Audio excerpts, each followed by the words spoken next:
Good evening, afternoon, morning, everybody. Hope you all are enjoying your evening, afternoon, or morning. It's your boy Trey from Trey's Trades. We're going to be going over some SPY analysis. And man, let me tell you, it took me a minute to sit down and actually stare at the charts because I was watching the Vikings game earlier today.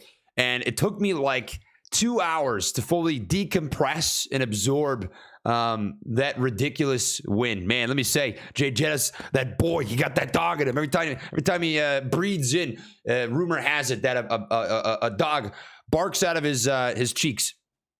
Quite the dude. I'm not a financial advisor. This isn't financial advice. More so, I'm focused on giving some ideas and some thought processes on the SPY and on the broad market moving forward for the week. So I'm going to go over some levels, some charts that I think are important, some events that are coming up, some narratives, some options flow, some data. And from there, you decide ultimately what you would like to do. So yeah, we'll just go from here. It's going to be a pretty long video.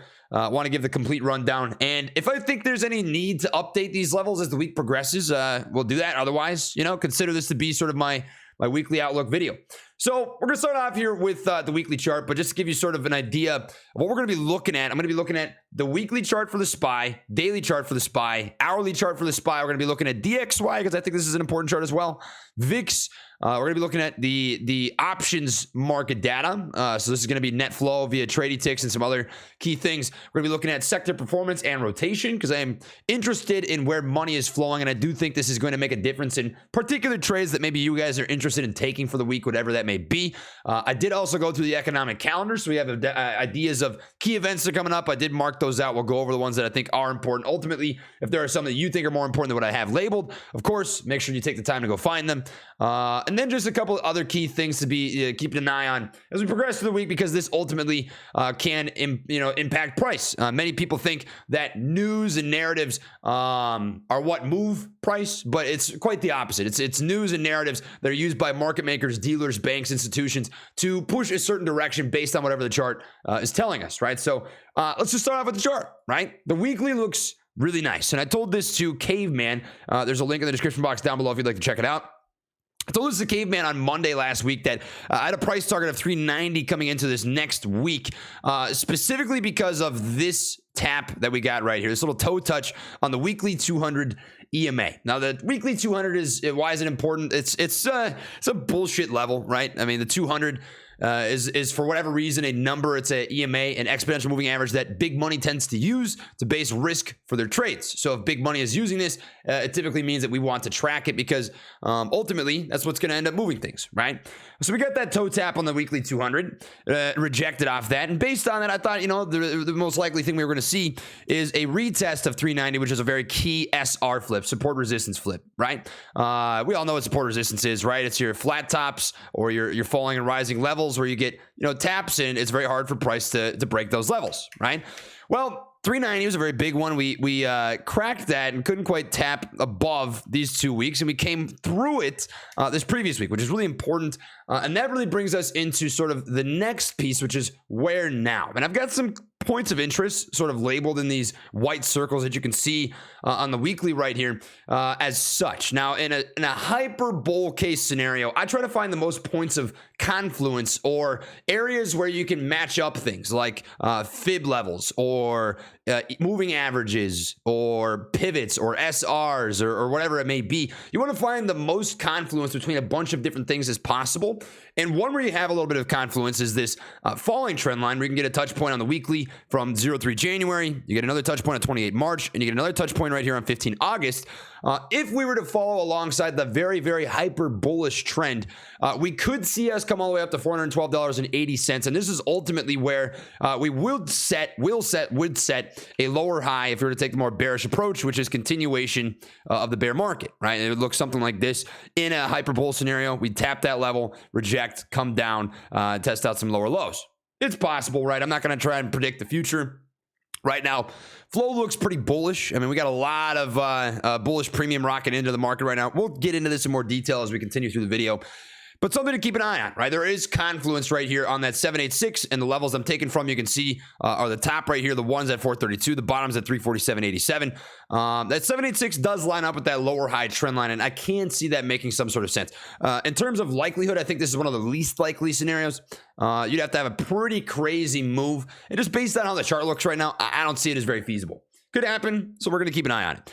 More likely, however, is that we reject. And the reason I think that is once we go over to the daily chart, you're going to see that there's a major level coming up here. On top of this, we do have volume on descending bars, right? And what I mean by this is if you look at the weekly, you can see that this breakout, technically speaking, on the weekly time frame was on lower volume than the pullback that we got the week prior. Now, the more important thing to me is when we go over the daily, you're going to see we got volume that was necessary to break over that very key level, 390. But I do think this means we're going to come back down and retest that level. I think that's important. And the reason why is it's not a very convincing push by buyers. For me to believe that on a weekly perspective, in the next 5 days, we're not going to come back down and retest 390. I wanted to see that weekly bar of volume higher than the previous weekly bar of volume. And just quite frankly, we didn't get it, right? So I think there's a pretty high likelihood that we come back to retest some of these key levels, right?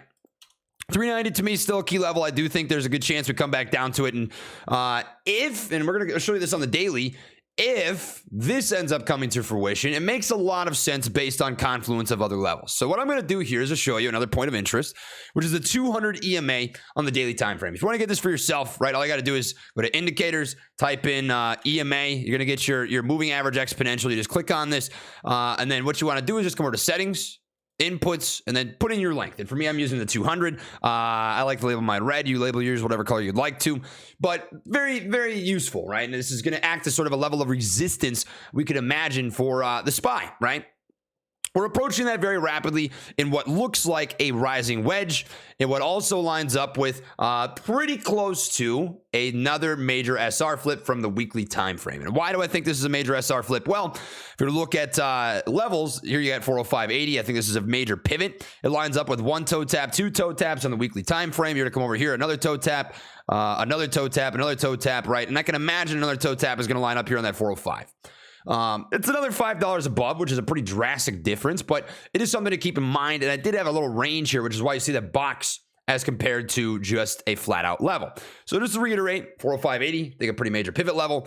And it does line up pretty close with that 200. Right now, the 200's trading at 401.59. So realistically, I could see us coming anywhere between this little range right here, between 401.59 up to even as high as 405.80. I could see that making some sort of sense. And if you were to take a fib, and this is actually pretty interesting, if you were to be preemptive and try to predict what may happen in the future, if you were to take a fib, and the easy way to know how to draw them is you just move forward, right? You want to start from the bottom and progress forward. Let's just say that this is our top, right? That 200 EMA. It's going to line up with the 382 right here at that major level, that 950 weekly pivot level where we have this major SR flip, touch point, toe tap, toe tap, toe tap, toe tap. You can see how major this 390 level is. It's going to give us that retest opportunity. And even better, if we were to come all the way up here to 405, which I think is another pretty major toe tap area. 382, actually this would be the 236. 236 lines up square on the nuts with this level, right? The 390.55 level. So interesting, I think worth keeping in mind, and I can see that making sense. So sort of what I'm looking to see is this rising wedge, which has confluence with the 200 EMA, which has confluence with this key area right here where we have a fib at the 707 to act as sort of a push down point to retest 390 and ultimately come back up for what I think are going to be more highs, right? I think that makes a lot of sense. On the daily time frame, you can also see that we push for newer highs on what is actually lower volume. This is, you can think of it in a very simple way. Think of it like voting power, right? So when you have lower voting power, when there's less votes to back the move, it essentially just means that there are people sitting on the sidelines waiting to see if there's going to be a better opportunity. And that to me says, hey, buyers are probably waiting for some sort of a pullback, which makes sense, right? If you look at the chart, we are pretty extended. This has been a very hefty move. We were up 1% Friday, 5.5% Thursday, and this is coming off of a 2% red day. So I mean, these are just very, very major moves without any sort of drawback. If you're to take the range, that's a 6.8% move, which is pretty damn crazy, right? So I think buyers are waiting a bit. They're waiting for that push back down. I think, this rising wedge breaks. We test out that 405-ish region, that 200 at 401 to 405 being that sort of top. Come back down and retest 390. And then in the bullish scenario, we continue for more, right? And I don't know how long it's going to take. Maybe it takes, I'd be surprised if it takes this long. But if it takes a month, there is confluence of quite a few different levels, right? This downtrend Toe tap, toe tap, toe tap. This will be the next toe tap. Does line up with the 707, which is coincidentally, may I add, exactly where we topped in the previous couple pushes, right? If you were to take your top right here, it's between the 707 and the 786. If you were to take your top based on this level, guess what? Right square on the nutsack of the 707, right? So IMO, if we're going to set a lower high and we're not actually going to break out of this downtrend, trend is your friend, right? I would imagine it's going to be somewhere between the 707 and the 786. And lo and behold, 707 does line up pretty nice with this downtrend right about there, which would be 405 and some change. The 786, if we have an incredible week, would come all the way up to about $412. So I would say, by end of week, I think we will have seen 390 at least once. And I think we will have seen 400 at least once. And I think we'll see above 400 at least once. And I think that's a lot of range. That's a lot of volatility to take advantage of if you're trying to trade. So keep an eye on that, right? I think those are some pretty solid key levels, pretty easy and actionable levels to keep an eye on as we're moving through the week. So yeah, I kind of wanted to go over that and to show you guys how there's some confluences that match up with the chart. And I think those are pretty nice ones. So, yeah, 382 lines up, 390, I think it would look something like this. If we were to come back down, break, base on 390, maybe it's a double bottom, and you push back up to ultimately come up and test this downtrend on that 405 major pivot once again. So makes a lot of sense to me on the weekly. I just want to show you where we have some more confluence, right? You do have another rising wedge-esque sort of trading pattern taking place within this rising wedge. And if you were to take this part out of the equation, which I did, I excluded this. I looked at this as a fake out breakdown to then come back up and reclaim the wedge. You have a wedge sort of within a wedge. This to me looks very distributy, if that's a word. Meaning, I don't like where it's hanging in its trading range. As Dave Marino would say, whenever things are hanging very high in their trading range, it looks very distributive to me in nature. And I think that's ultimately going to lead to us coming back down, as I'd mentioned, to retest 390, hopefully base, and then come back up for some higher highs.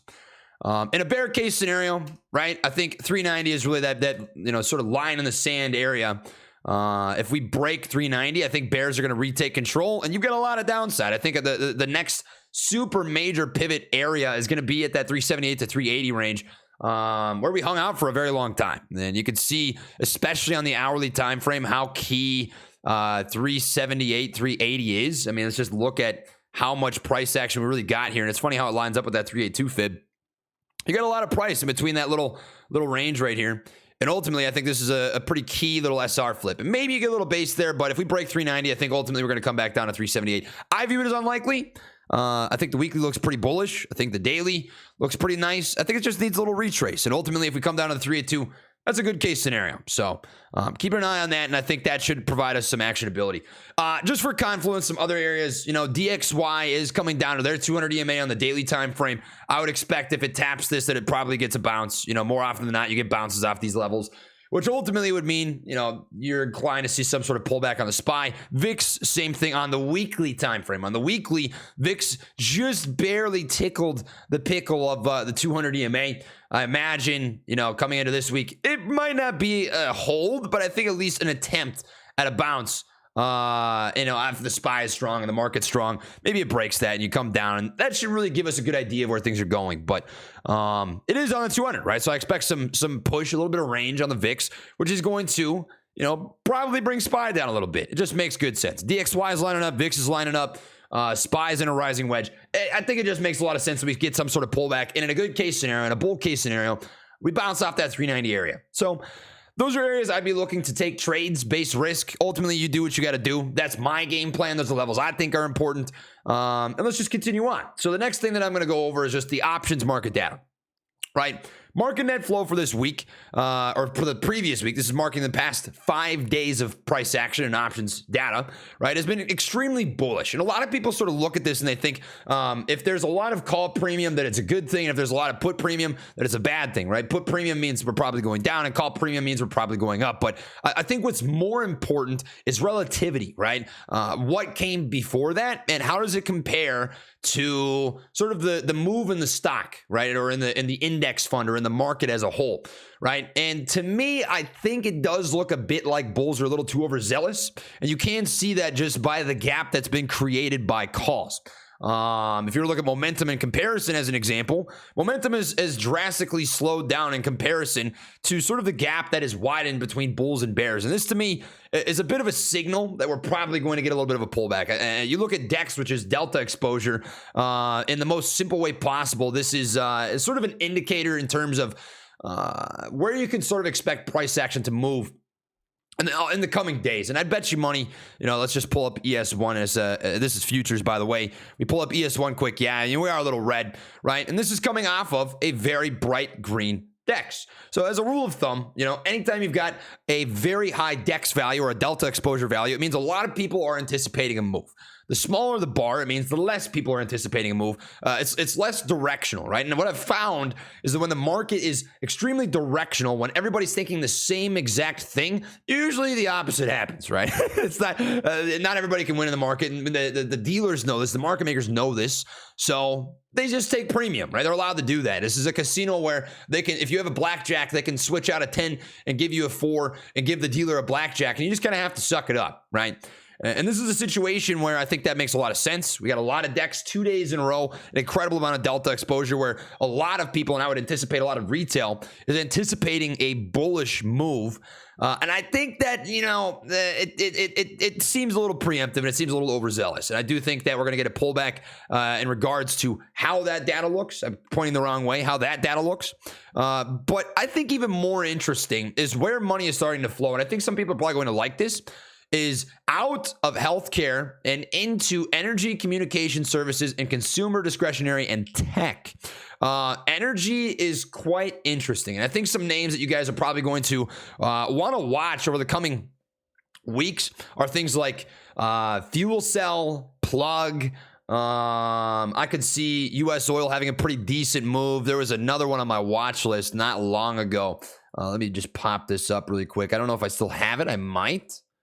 I do actually. FANG and CCJ, I think, will also be pretty interesting stocks to watch coming into this week just based on this.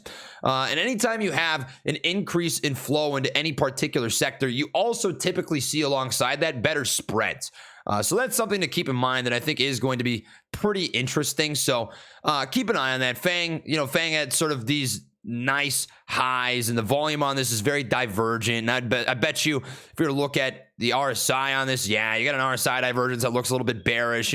This to me looks prime for some sort of a push down, and that could be inflow to FANG that is anticipating a move down. This is a spinning top, right? This is a signal of an upcoming downside move. I don't know. Keep an eye on it, right? CCJ, also an interesting one, right? You got to close at 24.44, 1.62%. This is a spinning top-esque setup. I'd even argue almost a gravestone doji, but keep an eye on energy, right? I think energy is going to be pretty interesting. We can pull up fuel cell real quick. Fuel cell looking real nice and bottomed, right? Getting a decent little push up off here. Plug maybe as well. Yep, up 5.17%. I bet Sun W doesn't look too bad either, right? There's some nice movers. So if there's things that energy that you've been particularly interested in, this might be the week to start paying attention.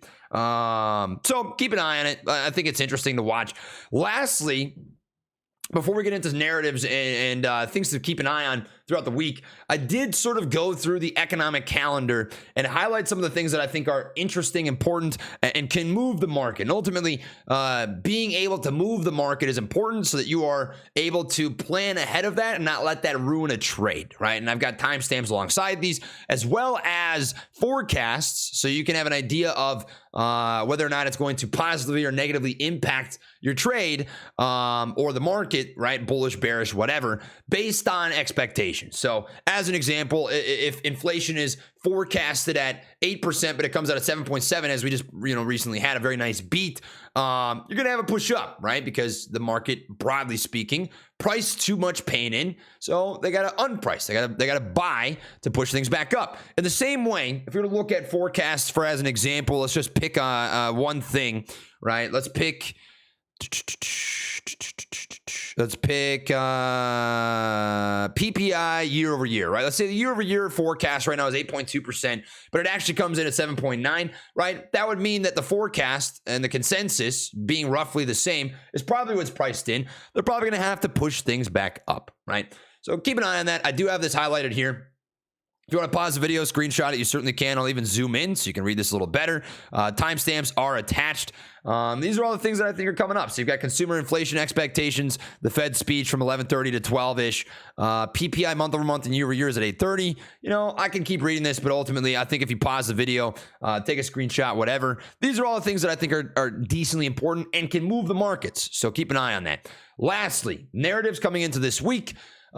Two big things that I think are going to matter. This narrative could be used to create a bearish bias. I don't know if you guys are, Democratic or Republican or whatever. Me, myself, I'm more interested in how this is going to move the market. And I do think that there is a narrative that could be spun in regards to Democrats pushing the market down, and we've seen this political nonsense before, where they use politics ultimately just to create a bias and a narrative in which direction things move. I could see them using the Democrats to push things down. Whether you agree with, who won or who didn't or this or that, right? Ultimately, what matters is narratives. And what are these guys going to try to do? I think they're going to try, myself, I think they're going to try to use Democrats to push things down. They're going to blame them and say it's their fault or whatever. And lastly is FTX. Keep an eye on FTX, crypto exchanges, all this stuff going on, because I don't know if you guys recall, but in the past week when crypto flushed, what happened alongside that, right? The SPY came down, the broad market came down. It has, when crypto flushes 10%, crypto is not the only thing that takes a beat down, right? SPY also takes a beat down, broad market takes a beat down. So while things do look good, right, and they certainly do, things look pretty decent, ultimately on a large macro perspective, right? If crypto gets really fucking crazy, it's going to slap things around, right? It's going to push the market down. So don't get too excited yet, because I don't necessarily think we're out of the woods with this crypto stuff, with the SBF stuff, and we don't know if any other major exchange is going to blow up, or even still maybe a bank or an institution or a dealer of sorts, right? We know there are a lot of big money players that had exposure to FTX, right? And if they blow up as a byproduct, that ultimately is going to affect the stock market, right? So keep an eye on these things. I think things look good, but narratives can be used to do whatever needs to be done. So, for all I know, they could look at the 200 here on the daily and say, yeah, we're going to use this FTX implosion as the narrative to push us from the 200 all the way back down to new lows. I mean, would that be likely? I think no, but is it a possibility? It always is, right? You can never say never in the stock market. Basically, at any time, these guys can do some crazy stuff. They've got the money to move mountains, quite literally speaking, and instead, they spend that money moving your money over to their bank account. So just be careful. I don't think we're quite out of the woods yet, especially considering how volatile the situation is with crypto. And lastly, I thought about making an entire video on this. You feel free to let me know in the comment section on my thoughts on the FTX thing. But I'm going to end the video on this note. You guys tell me if you want a whole video on my thoughts. But I've been saying for over a year that I don't like crypto. For over a year, and anytime people would ask me on a stream, on Twitch or on YouTube or on a video or whatever, I would always say the same thing. I would say that I think crypto is either going to be the greatest innovation of our lifetimes or the biggest scam of our lifetimes, and I don't want to put my money up to find out, right? So crypto is a little scary, right? I think right now, especially if you are nervous about your money on any exchange, whatever it is, you should probably just err on the side of caution and wait this shitstorm out. Opportunity cost sucks, right? Maybe you can buy lower, maybe you can sell higher, whatever it is with whatever you're holding. But me, myself, I don't want to be in a situation where I can't access my funds. So be careful, right? Crypto is a scary thing. And if it sounds a little scary, maybe just sit it out, right? I guess that's about all I got. So hopefully you pulled some value from this. If you enjoy sort of going over the weekly outlook and levels that I find useful, let me know. I would appreciate that.